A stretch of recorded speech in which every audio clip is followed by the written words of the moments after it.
नमस्कार, मैं मनीष कुमार नायक। तो आज हम समझने वाले हैं कि गाड़ियों में इंजन की पावर पहियों तक कैसे पहुंचती है। चलिए, इस पूरे पावर ट्रांसमिशन सिस्टम को थोड़ा आसान भाषा में जानते हैं। अच्छा, कभी ये सोचा है कि कार का इंजन जो जबरदस्त ताकत पैदा करता है, वो आखिर सड़क पर दौड़ते पहियों तक पहुंचती कैसे है? ये अपने आप में एक बहुत ही दिलचस्प सफर है। चलिए, इसे जरा और करीब से देखते हैं। तो इस पूरी चर्चा में हम 5 मुख्य चीजों पर बात करेंगे। सबसे पहले ये फाइनल ड्राइव होता क्या है, फिर देखेंगे फ्रंट व्हील ड्राइव और रियर व्हील ड्राइव में क्या फर्क है। इसके बाद 4WD और AWD सिस्टम को समझेंगे, गियर रेशियो और टॉर्क के पीछे का गणित जानेंगे और आखिर में कुछ बहुत जरूरी मेंटेनेंस टिप्स पर भी नजर डालेंगे।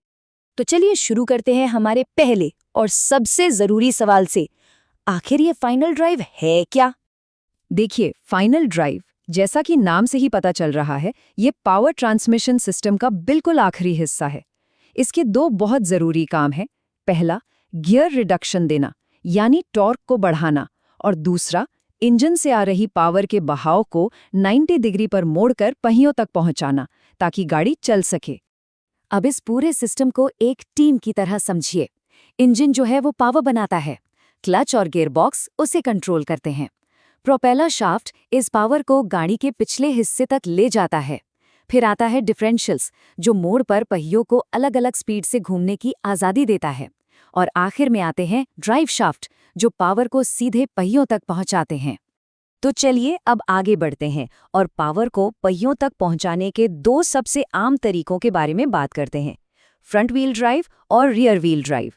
फ्रंट व्हील ड्राइव या FWD, इसमें इंजन की सारी ताकत आगे के 2 पहियों को दी जाती है। आजकल ज्यादातर पैसेंजर कारों में आपको यही सिस्टम मिलेगा। इसमें इंजन आड़ा लगा होता है और ट्रांसमिशन डिफरेंशियल एक ही यूनिट में फिट होते हैं, जिसे हम ट्रांसएक्सल करते हैं। मारुति सुजुकी स्विफ्ट इसका एक बहुत ही कॉमन उदाहरण है। अब FWD सिस्टम के कुछ बड़े फायदे हैं। क्योंकि इंजन का सारा वजन सीधे ड्राइव करने वाले पहियों पर होता है, इससे सड़क पर पकड़, जिसे हम ट्रैक्शन कहते हैं, वो काफ़ी बेहतर मिलती है। बीच में प्रोपेलर शाफ्ट होता नहीं है, तो कार के अंदर जगह भी ज़्यादा मिल जाती है। और क्योंकि इसमें पुर्जे कम होते हैं, गाड़ी हल्की रहती है, जिससे माइलेज भी बेहतर निकलता है। अब बात करते हैं क्लासिक रियर व्हील ड्राइव यानी RWD की। इसमें इंजन से पावर एक लंबे प्रोपेलर शाफ्ट के जरिए पीछे के पहियों तक भेजी जाती है। ज्यादातर बड़ी गाड़ियां जैसे टोयोटा इनोवा, बड़े ट्रक और लग्जरी कारें इसी सिस्टम का इस्तेमाल करती हैं। RWD सिस्टम को काफी मजबूत माना जाता है। इसमें गाड़ी का वजन आगे और पीछे लगभग बराबर बटा होता है, जिससे हैंडलिंग बहुत ही बैलेंस्ड रहती है। इसके पुर्जे भी ज्यादा टिकाऊ होते हैं और सर्विसिंग करना भी आसान होता है। यही वजह है कि भारी वजन खींचने वाली गाड़ियों के लिए ये सबसे बेस्ट माना जाता है। तो निचोड़ ये है कि दोनों के अपने अपने प्लस पॉइंट्स हैं। अगर फिसलन भरी सड़कों पर बेहतर पकड़ और ज्यादा केबिन स्पेस चाहिए तो FWD बढ़िया है, और अगर बेहतर हैंडलिंग, बैलेंस और भारी काम के लिए मजबूती चाहिए तो RWD का कोई मुकाबला नहीं। अच्छा, अब बात करते हैं उन एडवांस सिस्टम्स की जो चारों पहियों को पावर देते हैं।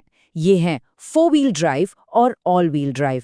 अक्सर लोग इन दोनों में कंफ्यूज हो जाते हैं, लेकिन ये समझना जरूरी है कि दोनों का मकसद एक दूसरे से काफी अलग है। 4 व्हील ड्राइव यानी 4WD को खासतौर पर मुश्किल ऑफ रोडिंग के लिए बनाया गया है। इसमें ड्राइवर के हाथ में कंट्रोल होता है, वो अपनी ज़रूरत के हिसाब से 2 व्हील ड्राइव या 4 व्हील ड्राइव मोड चुन सकता है। और इसकी सबसे बड़ी खासियत है इसका लो रेंज गियर, जो खड़ी चढ़ाई या कीचड़ जैसी जगहों पर ज़बरदस्त खींचने की ताकत देता है। महिंद्रा थार इसका एक बेहतरीन उदाहरण है। वहीं दूसरी तरफ है ऑल व्हील ड्राइव या AWD। ये एक स्मार्ट और पूरी तरह से ऑटोमेटिक सिस्टम है। इसका काम ऑफरोडिंग नहीं, बल्कि सड़क पर सुरक्षा और परफॉर्मेंस को बढ़ाना है। ये सिस्टम खुद ही पता लगा लेता है कि किस पहिए को कितनी पावर की जरूरत है, खासकर गीली या बर्फीली सड़कों पर, जैसे कि महिंद्रा XUV 700 में होता है। तो ये टेबल देखिए, ये सब कुछ एकदम साफ कर देती है। 4WD का मुख्य इस्तेमाल होता है मुश्किल ऑफरोडिंग में, जबकि AWD सड़क पर हर मौसम में बेहतर सुरक्षा के लिए है। 4WD में कंट्रोल ड्राइवर के हाथ में होता है, AWD पूरी तरह ऑटोमेटिक है। सीधी सी बात है, एक पहाड़ों और मुश्किल रास्तों के लिए है तो दूसरा हाईवे और शहर की सड़कों के लिए। चलिए अब जरा गणित की बात करते हैं और समझते हैं कि फाइनल ड्राइव आखिर टॉर्क यानी खींचने की ताकत कैसे पैदा करता है। इसका सारा राज एक बहुत ही आसान से फॉर्मूले में छिपा है। तो फाइनल ड्राइव रेशियो निकालने का फॉर्मूला है बड़े वाले रिंग गियर के दांतों की संख्या को छोटे वाले पिनियन गियर के दांतों की संख्या से डिवाइड कर दीजिए। इन दोनों गियर्स के साइज का यही अंतर इंजन से आ रही ताकत को पहियों तक पहुंचने से पहले कई गुना बढ़ा देता है। एक उदाहरण से समझते हैं।